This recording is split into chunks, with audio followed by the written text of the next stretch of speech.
હવે કાંઈક બોલો નહીં તો હાલો મયુરભાઈ છે ને મંગળવાર સોડાવે છે, મંગળવાર સોડવા આવ્યા છે, પકોડા છે, પછી રવો છે, શાક રોટલા ને ચટણી પછી ચટણી ને છે, સાસ. સાસ છે, બહુ મજા આવી. તો જો આ મયુરની બેનો બીજું મંગળવાર સોડવા આવ્યું છે.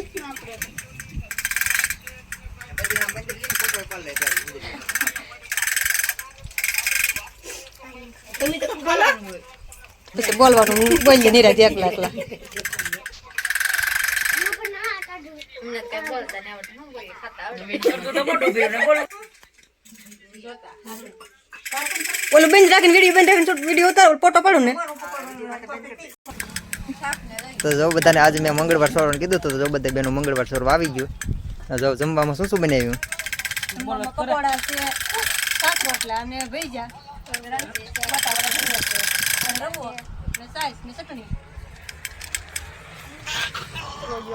મિત્રો ગમે ત્યારે ઘરે ક્યારેક આવું પુણ્યનું કામ કરતું રહેવું પડે, કારણ કે આવું કામ કરીએ ને તો ભગવાન આપણે આગળ વધારે સફળ આપે.